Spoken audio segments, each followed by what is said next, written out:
My talk today is about the application of silver-silver chloride electrode as chloride sensor in cementitious material. Is a part of my PhD thesis that I did. However, before that, I would like to give you an general introduction of corrosion in reinforced concrete structures. As you know, many buildings and infrastructure all over the world are exposed to chloride-rich environment, and chloride is the main cause of deterioration in many structures. Not only the ones that are exposed to sea environment, but also sewage treatment plants, petrochemical complexes, and buildings. I had the chance to be in a couple of these projects, and I found that two main parameters that are affecting the sensors, the deterioration of concrete in this environment, are the variation in the concrete properties and variation in the environmental condition. The first step for any assessment, and specifically for steel corrosion, is the visual inspection. We see a crack on the concrete surface. We dig it up and we remove the concrete cover. We see more deterioration. We see heavy deterioration of steel corrosion underneath. And if we even open more, we see a huge corrosion of reinforcement. Another approach that is generally used is corrosion potential measurements. We measure, we map, we make a contour map for potential of steel embedded in steel. We measure, actually this is simple test, just measuring the potential of steel versus a reference electrode, which in this case we generally use a reference electrode on the surface of the steel and measure the potential of embedded steel versus the reference electrode. And through this contour map, we can have an estimation of the risk of corrosion of steel. The better approach is corrosion current density mapping, which we use relevant instrument which is available in the market for determination of the corrosion current density of embedded steel. We make a contour map, and based on the changes in the corrosion current density of the steel bar, we can have an estimation of corrosion. However, the very popular and well-known approach for assessing the corrosion of steel is determination of chloride profile, and by actually taking samples of concrete and analyze the chloride content in lab or on site, and determining the chloride content in different depths from the concrete surface. And then if we know the concrete cover, we may have an estimation of the chloride content at the steel surface, but we should always take care that this approach may also have some challenges, as if we measure the chloride profile next to a steel, it might be different than if we measure the chloride profile above the steel, as the steel can act as a barrier. So the chloride can accumulate on the surface of the steel, and a fewer chloride would be left on the back side of the steel or rebar. With this explanation, we can say we can measure the chloride at the steel surface, as I did before. We measured the chloride content at the steel surface and different locations, and by comparing the uncorroded one versus corroded one, we could have an estimation of the chloride threshold value for a specific structure in a specific environment. I had the chance to be involved in two corrosion research studies, one in my PhD study and another one before that when I was in when I was working at Construction Materials Institute in Iran. First, let me to discuss about the former project. I made and I designed some concrete specimen. I left them in different environmental conditions on site. I monitored, actually, not only me, but my colleague as well, monitored the corrosion of steel over time. At the same time, we measured the chloride profile for steel, chloride profile and correlated to the corrosion of steel. However, the second project that I involved in was during my PhD when I was working on application of silver chloride electrode as chloride sensor in cementitious material. I would like to give this presentation in 5 sections. In part 1, I give an introduction of sensor, and then give you how the sensor is prepared. The part 3, how the sensor is responding in solutions. Part 4, sensor response in cement-based material, and then onset of steel corrosion versus the sensor response. If it may take too much time to finish all, let me know, then I will just stop. Generally, as I told you, the chloride can be measured. The general approach for measuring the chloride content in concrete is taking some samples at different depths of the concrete and analyzes in lab for the chloride content. The chloride in concrete exists in different forms: free chloride and bound chloride. Bound chloride comprises of physically bound and chemically bound chloride, which is well known as a Friedel salt. And of course, different types of compounds can form, but generally we call it Friedel salt. But of course, their mineral name is different than Friedel salt. The chloride threshold value and in general the chloride content in concrete has been reported in different terms and units. In different terms, I mean that as a total chloride or as a free chloride.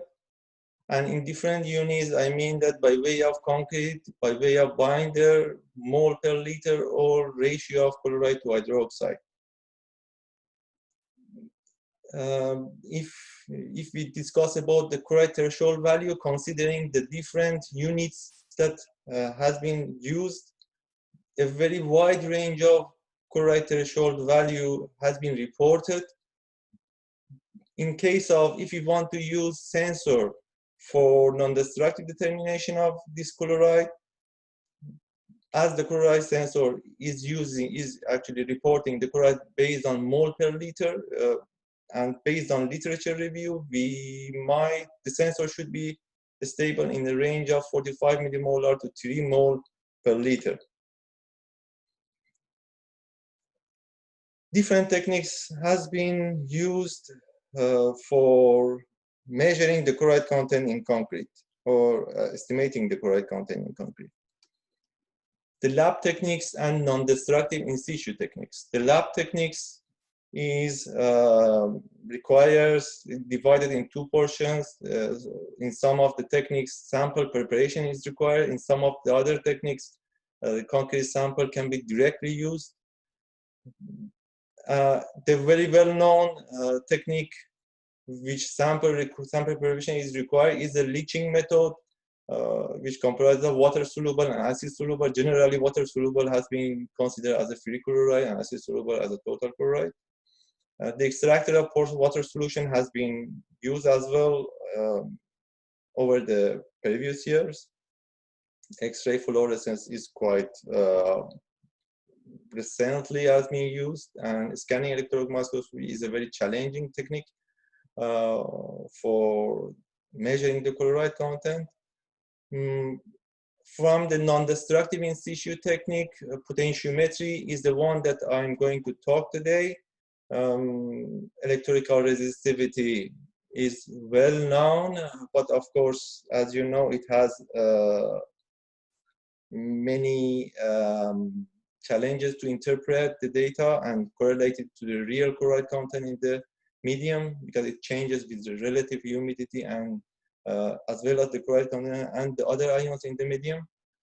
Fiber optics is a ongoing research. They are ongoing research on it, and current potentiometry as well. Silver chloride electrode is the one that I used in my study. It comprises of a silver wire coated with silver chloride, and which connected by a copper wire, which is connected with a copper wire, and the joint has been sealed by epoxy. When we embed the silver chloride into a medium, we might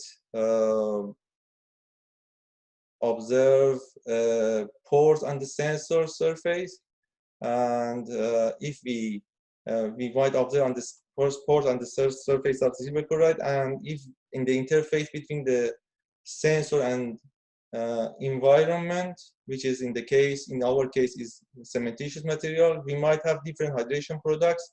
Depending on the hydration product, the porosity would be different, and the ions who are contact with the sensor would be different, as shown in the figure on the right bottom, on the left bottom side. General approach for making the sensor in HCl is oxidation of silver, which subsequently result in the formation of silver chloride and precipitation of silver chloride on the surface of silver substrate. If we use different regimes, I mean current density and different current density and time for preparation of sensor, we might have different morphology form on the sensor surface. This might affect the sensor performance. This is one of the parameters that I studied. Then how the ions interact with the sensor is the challenge, actually is the parameter that I studied. Then interface between sensor and cementitious material is important, and the activity of chloride ions has been investigated. Generally, if we have low chloride concentration, we might have a more positive potential. We call it from now on anodic potential. And if we have less chloride content in the medium, we might have a more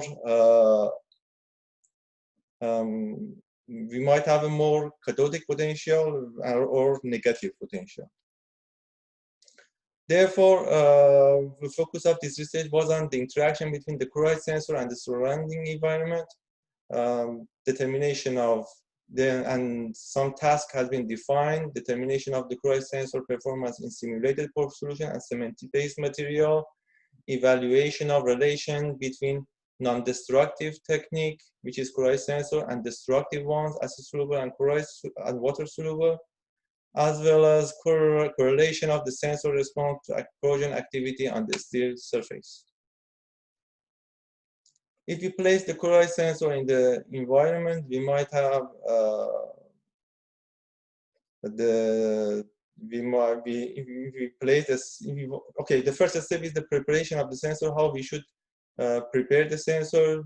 As I discussed and I explained before, when we immerse the silver in a HCl solution, by oxidation of the silver chloride forms. However, depending on the regimes that one might use, different ions might, for different composition, different morphology and microstructure might occur on the sensor surface.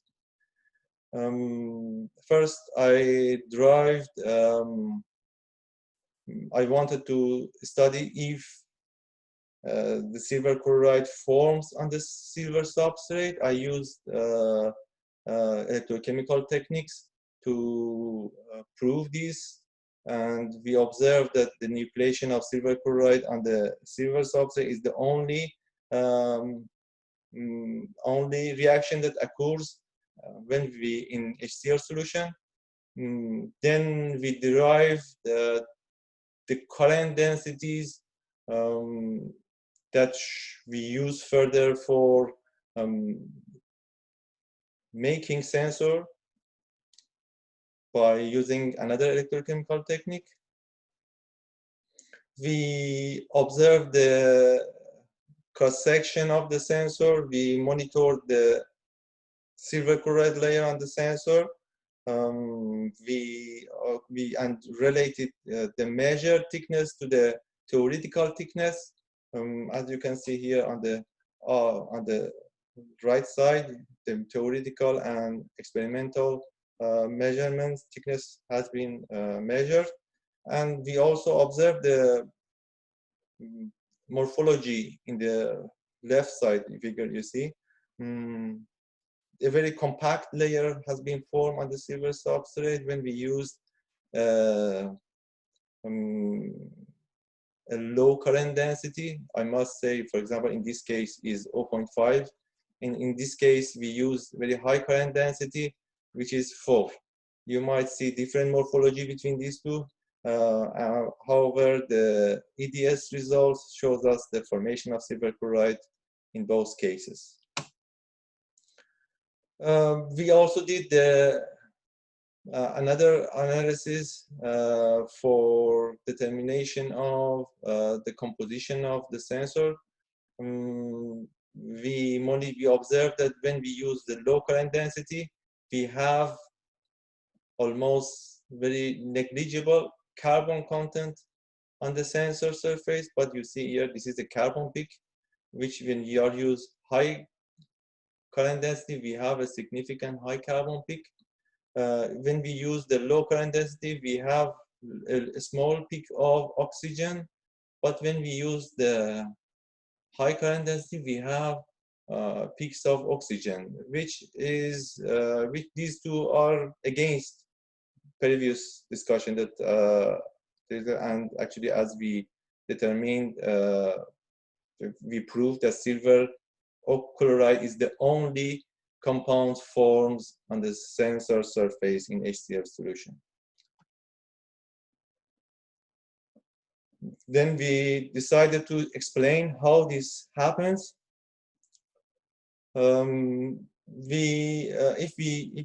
This figure maybe just schematically showed you the mechanism. In very low current density, you might have the microchannels that is formed on the silver layer, the silver chloride layer. This microchannel is responsible for transformation of silver ions from the substrate toward the outer surface, and transformation of chloride ions from outer surface inward.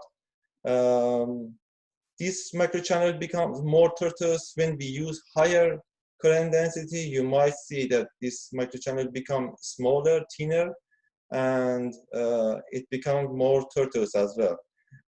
At the same time, the absence of the microchannel for transporting of the silver ions to the surface will cause the transformation in mechanisms of silver ions transformation in the layer from extrinsic, which is through these pores, toward intrinsic, which is through the silver chloride layer solid. This mechanism subsequently results in the formation of smaller particles close to the silver substrate, which, as we observed in SEM figure. In the next step, we derived the electrical resistance. We measured the electrical resistance of the layers. We monitor, we determined that, okay, with increasing the current density, the resistivity of the layer increases. However, this, for example, here, if we make the sensor A, we have a layer of silver chloride with a resistivity of 2 kilo ohm meter. If we use higher current density, this value will reach to 93 kilo ohm kilo ohm meter. And also you might see this kind of fluctuation at the end when you use high current density. We explained this mechanism, the mechanism behind this by very high overpotential, by the explanation that at very high overpotential, the sensor might be the mechanism, the oxygen evolution might occur on the sensor surface because of very high overpotential, instead of actually at the same time that the silver is dissolving in the environment, and in the presence of high overpotential, oxygen evolution occurs. This subsequently changes the environment around the silver, and causes variation in the potential, which subsequently reflected in the curve. Conclusion from this chapter: the silver chloride morphology, microstructure, and surface chemistry depend on the ionization regime. Silver oxide and carbon-based impurities were present on the surface of the sensor in amount proportional to its thickness and heterogeneity. And small silver chloride grains seems to be embedded in the AgCl layer, leads to an increase in ionic resistivity. Because I showed you that the ionic resistivity of the sensor prepared at high current density is significantly higher than the one is prepared in lower current density. The presence of these small particles subsequently may result in a weak adhesion of the silver chloride layer to the silver substrate. In the next step, I calibrated the sensor in solution. We place, generally known that when we immerse the sensor in an alkaline environment, the activity of chloride can be measured through the Nernst equation, and the oxidation reduction equilibrium at the surface is as below. However, over time or in the very low chloride concentration, the formation of oxide on the sensor surface would result in a deviation of the sensor from the expected value. This is due to the interference of hydroxide with the sensor. Then we defined some tests and model solution for study the performance of the sensor, such as stability, reproducibility, reliability, and reversibility. We immerse the sensor in different solution with different chloride concentration and pH for this reason. For instance, here, evolution of sensor OCP in chloride containing cement extract solution. Here you can observe that sensor A, B, C, D. A has a lower current density and D has a higher current density. When sensor A showed almost a stable potential, however, sensor D, the initial over time showed a change in the potential, and after, for example, 200, 2000 seconds, reached to a more stable potential. And as well, you can see that there is still a difference in the final OCP measurement of the sensor, which is related somehow to the microstructure of the sensors, as well as the chloride concentration. By increasing the chloride concentration, this time for reaching the stable value of the sensors decreases, considering that the sensor's final potential would have lower, making minimum difference. I should say that 1 millivolt difference in the sensor's response means that 4% difference in the chloride concentration. In another attempt, we tried to study the reproducibility of our measurements. We did sensor A. Here you can see the comparison of sensor A with sensor D. Lower current density, I mean sensor A, sensor D higher current density in 20 millimolar and 2060 millimolar chloride concentration. In 20 millimolar, which is very low chloride concentration, you can observe since the sensor A's whole three showed almost similar values, but sensor D initial potential and final potential have a difference, and the same is in 260 millimolar. Initial values or initial and final value of sensor A was the same almost, but for sensor D was different. This is another proof that the reproducibility of the measurement is also dependent on the microstructure of the sensor. Calibration of chloride sensor. We calibrated the sensors in different solutions with different chloride concentration and determined the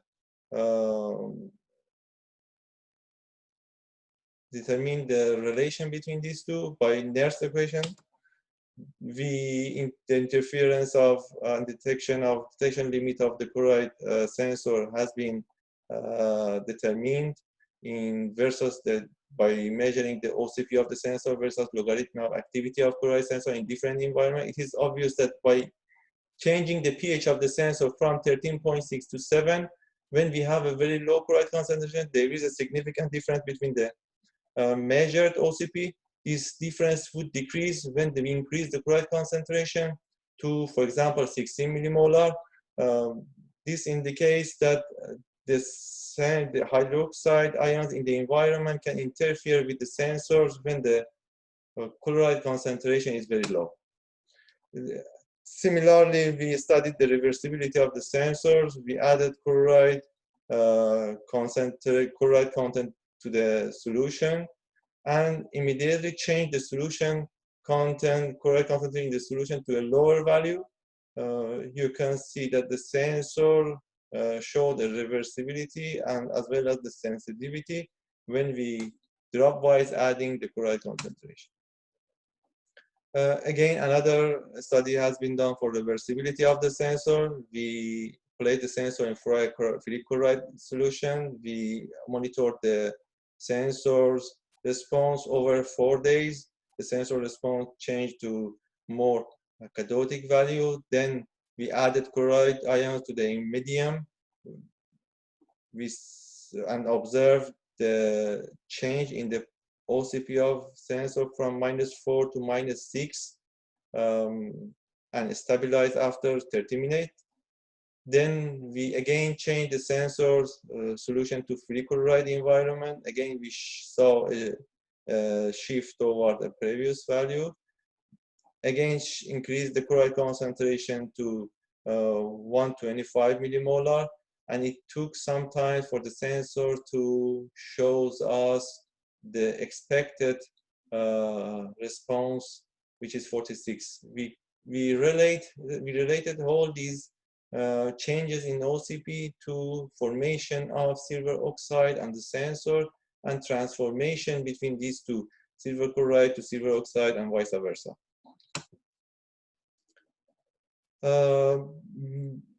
For proof of formation of silver oxide, to prove the formation of silver oxide and the sensor after treatment in hydroxide solution, we place the sensor in solutions and leave the sensor for 8 days until the stable sensor potential was measured.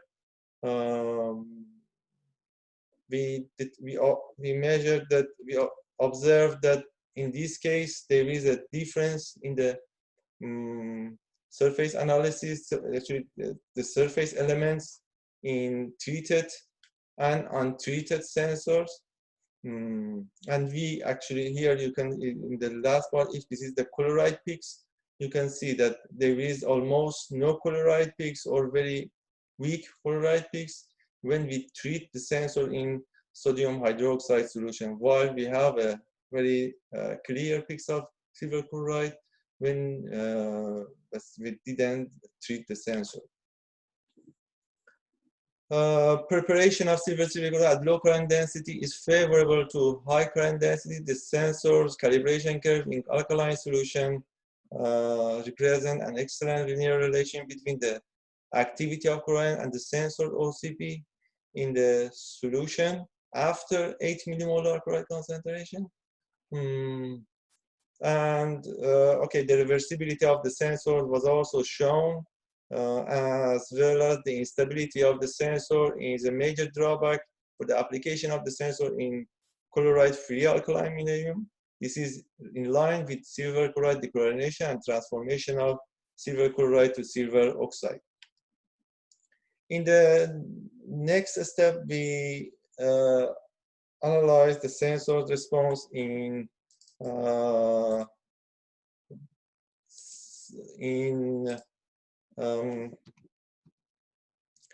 cement-based material,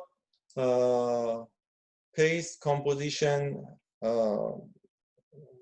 We use, for this case, we use pure phases and CEM1 and CEM3 as a cement paste. We place the sensor in the in this tiny, small specimen with only 1 centimeter diameter, and then we immerse the specimen in sodium, saturated sodium hydroxide, sodium chloride, in this saturated calcium hydroxide solution with pH of 13. And different chloride concentration. We expect that over time the sensors will reach to an equilibrium with the environment. We divided the sensor response into 3 parts, part 1, part 2, part 3. In region 1, the sensor response shifted to desired chloride content in the medium. In region 2, reached to more stable value, and region 3 even smaller, the stability increased. This is observed in almost all the mixture and mix designs with different water to cement ratio, water to powder ratio we call it, as we are using the pure phases. In chloride sensor in CEM1 and CEM, actually in C3S with water to cement ratio of 0.5 is similar to previous, but in the other case, in the presence of C3A, we observe a drop in the case when we have no chloride concentration in the medium. So we try to explain what is the mechanism for this observation. We proved that formation of hydration products around the sensor affects the sensor's durability. In this regard, for example, if we have portlandite with lower porosity, would result a better performance of the sensor over time. But if we have a tringite with higher porosity around the sensor, it will affect the sensor's lifetime, because these all are relevant to dissolution of this layer and interaction of this layer with the environment over time. We compared the sensor's response at different water to powder ratio. You can see 0.5, 0.4, 0.35, and the desired value as we measured in solution. We observed that at low water to powder ratio, we observe more anodic potential in comparison to water to potential 0.5, which gave us almost similar to what we observed in the solution. It means that the blocking the surface would result in shifting the sensor potential to more anodic, which means that lower chloride concentration, and therefore the lower chloride concentration is available on the sensor when we make the sensor surface blocked, which is quite reasonable. This is more or less, we observe the similar trend in all the mixtures, all the chloride concentration, all the solution with different chloride concentration. For SEM1, okay, we have two other mixtures, SEM1 and SEM3. SEM1 is common and normal in Portland cement, but SEM3 is a cement contains slag. In SEM3, we have sulfide ions in the solution, in the medium. SEM3 is a slag and it has sulfide ions. We observed significantly different behavior of sensor in SEM1 in comparison to SEM3. When we studied more in detail, we found that the formation of silver sulfide on the sensor surface over time will change the sensor response towards significantly negative potential. Here, sensor response shifted to -800 even. And this shift in sensor potential toward the negative potential depends on the chloride concentration in the environment. It means that if we have a higher chloride concentration in the environment, this shift occurred in a shorter time in comparison to the case when we have lower chloride concentration, for example, 10 millimolar. This is related to the presence of the interaction between silver chloride and the interaction between chloride ions and silver dissolution. Silver chloride pore solution interface in chloride containing cementitious material. Here you observe, I show you in a schematically that how the sensor potential is expected, how the sensor potential changes with chloride ions. When we have only silver oxide, we might have more positive potential. When we have a combination of silver chloride and silver oxide, we might have more cathodic. With increasing the chloride concentration, the sensor potential even changes to more cathodic potential.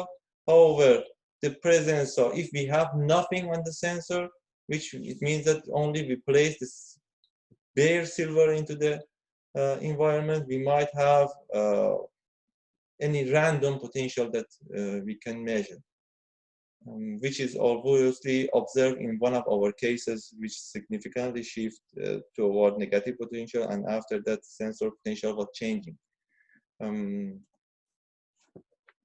This, in the case of, when we have, in the case of SEM3 and slag cement, we might have a significantly negative potential on the sensor. This is related to the interaction of sulfide ions with the sensor and formation of silver sulfide on the sensor surface. If we want to talk about chemically bound chloride, we know that when the chloride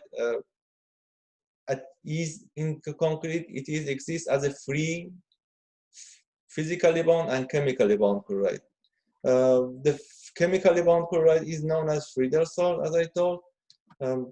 We did XRD to prove the formation of Friedel salt when we have C3A pure phase in the cement, in the mixture, in comparison to the C3S, which has no chemical bond ability. We didn't observe any peaks of Friedel salt in C3S. However, we observed the formation of Friedel salt when we have C3A, as we expected. In SEM3 and SEM1, in both cases, we observed the peaks of Friedel salt, as well as other peaks from different products. Comparison of sensor reading acid soluble chloride and water soluble chloride after 300 days. We aim to compare our measurement with what has been used already as the most common technique for measuring the chloride content in cement-based materials, which is water soluble as a free chloride, known as a free chloride, or maybe mistaken as a free chloride, and acid soluble chloride, which is a total chloride in the concrete. Here I should say to you that water soluble is a actually what I said to you, that why mistaken as a free chloride is water soluble chloride is actually free chloride plus a part of bound chloride in the bulk matrix. Here it clearly shows you the comparison of acid soluble first compared to water soluble here.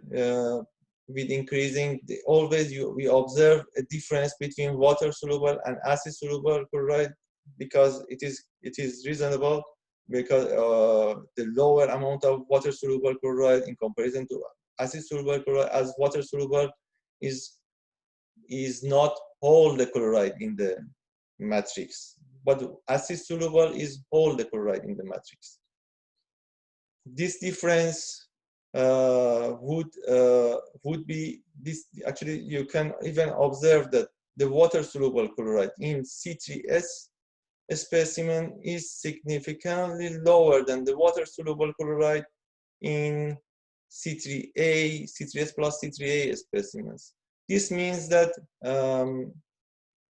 this clearly shows that water soluble chloride is not free chloride for sure, because there is a significant difference between these two.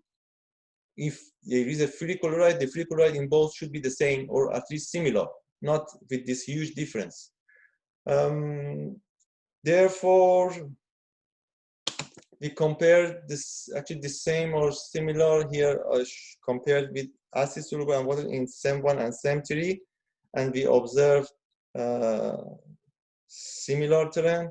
But if we compare, if SEM1, we could measure the sensor response as well. If we compare sensor response with water soluble chloride, there is a significant difference between these two, which means that the sensor measurement is completely different than water soluble chloride. That again, I emphasize, that is free chloride plus part of bound chloride. We compare sensor response versus water soluble chloride, and we observed that the sensors and water soluble chloride has a highest agreement when we have no C3A in the matrix. So it means that if we only have physically bound chloride, these two techniques can match. However, the presence of chemically bound chloride significantly affects this relation and deviates this relation between water soluble and sensor reading. As you can see here, in this case, for example, C3S 0.5 at very high, and this is actually even one more interesting point is that with increasing the water to powder ratio, this agreement would also increase. As here you see, water to powder ratio 0.5, the ratio between water soluble and sensor reading is almost 90%. However, when we decrease the water to powder ratio to 0.35, this relation would affect and would decrease. Finally, we in an attempt to distinguish the ranges of free chloride, physically bound chloride, and chemically bound chloride, we divided. We try to correlate these three: free chloride to physically bound and chemically bound. In C3S specimen, we didn't have any chemically bound chloride. Therefore, you see, if, for example, if we have 1,000 millimolar chloride concentration in the solution, almost 60% of the total chloride in the solution would still be as a free chloride. However, maybe 30% will be bound physically.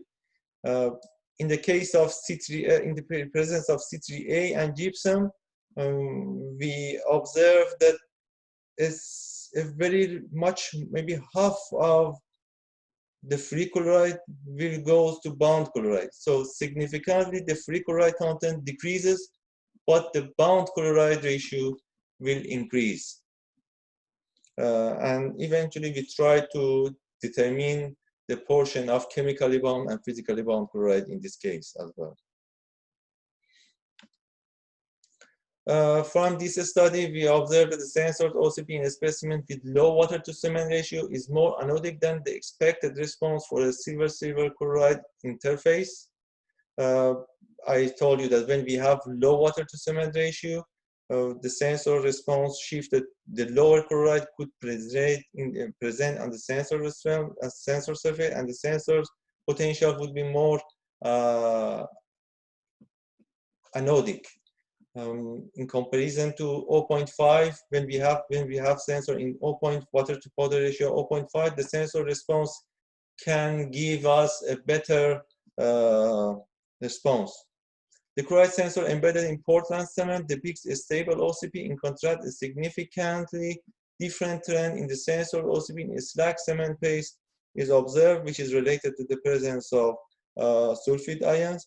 The free chloride content inferred from the sensor response is lower than the measured water-soluble chloride. This is also very good and very much interesting point, that the water-soluble chloride is not free chloride and is just and is very much dependent on the microstructure and the composition of cement. The free and water-soluble chloride content are closer to each other in C3S specimen than those in the C3S plus C3A specimens. And this trend will be pronounced at higher chloride concentration, and indicates the importance of cement composition, water to powder ratio, and chloride concentration in the matrix. In the next attempt, we try to correlate the sensor reading to onset of steel corrosion. We try to measure the chloride threshold value, how to say. When the steel is corroding, how much is the response of the sensor? We placed steel and sensor together again in a small specimen, and water to cement ratio is 0.4. SEM1 has been used, which is Portland cement, which is normal general Portland cement, and solution is selected with certain chloride concentration and pH of known.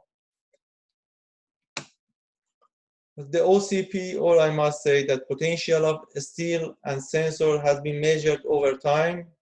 You can see that the sensor's potential shifted toward negative value. This is the potential of the expected potential of the sensors, as in the solution that contained 855 millimolar chloride.